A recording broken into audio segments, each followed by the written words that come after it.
तो आपको प्रेरित कैसे किया जाए? देखिए, जब आपकी कार स्टार्ट नहीं होती तो किसी को धक्का लगाना पड़ता है। एक बार ये चलने लग गई, उसके बाद हमें इसे धकेलते रहना नहीं पड़ता, ये अपने आप चलेगी। हम आपको ऐसे तरीके सिखा सकते हैं, जब आप इन्हें खुद का एक हिस्सा मानने लग जाएंगे तभी आपको प्रज्वलित कर देंगे। नमस्कारम सद्गुरु।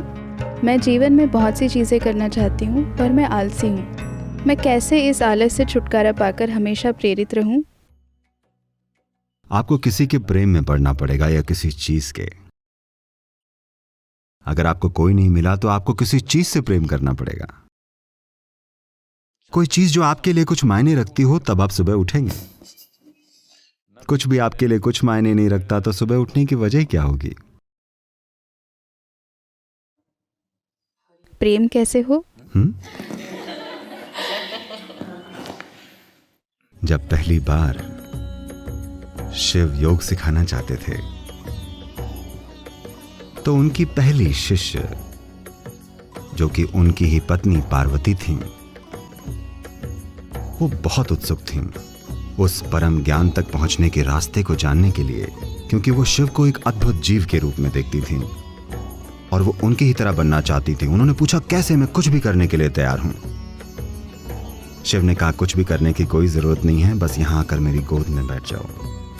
उनको थोड़ी हिचक हुई, क्योंकि वो नहीं चाहती थी उन्हें पुचकार आ जाए। मैं उस परम ज्ञान को प्राप्त होना चाहती हूं। शिव ने कहा, आओ और बस आराम से यहां बैठ जाओ। वो बैठ गईं।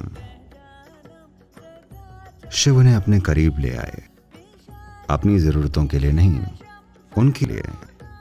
वो उन्हें और करीब ले आए, और ज्यादा और ज्यादा, और आहिस्ता से वो शिव का ही एक हिस्सा बन गईं। तो शिव का एक आयाम है जिसे हम अर्ध नारी कहते हैं, जहां आधा भाग पुरुष है और आधा नारी।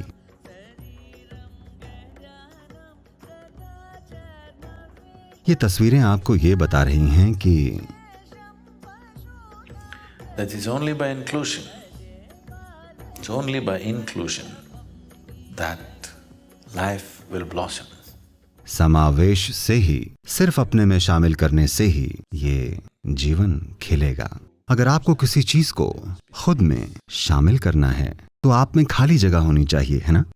अगर मुझे किसी को खुद का एक हिस्सा बनाना है तो मुझे खुद में से आधा भाग बाहर फेंकना होगा, सिर्फ तभी। इसीलिए अंग्रेजी में इसे फॉलिंग इन लव कहते हैं, प्रेम में उठना नहीं, ठीक है?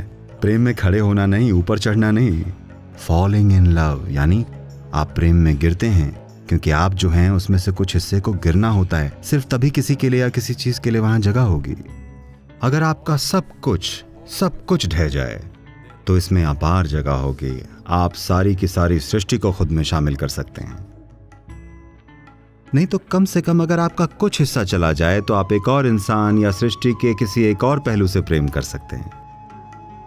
तो हम आपको खुद को खाली करने के तरीके सिखा सकते हैं। अगर आप में से एक हिस्सा गिर जाए तो वो खाली जगह किसी और चीज द्वारा ले ली जाएगी, और वो चीज जो आप नहीं हैं, जब वो आपका एक हिस्सा बन जाती है, जब आप उसे खुद के एक हिस्से के रूप में अनुभव करने लग जाते हैं, तो वो आपको प्रज्वलित कर देगी।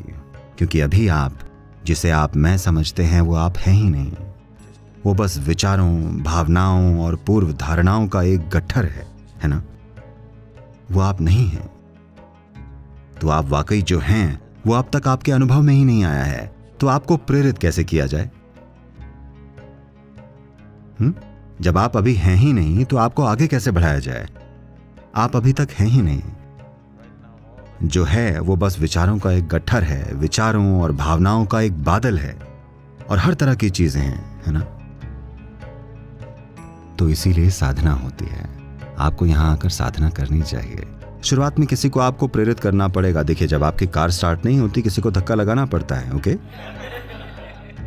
एक बार ये चलने लग गई तब हमें इसे धकेलते नहीं रहना पड़ता, तभी अपने आप चलेगी।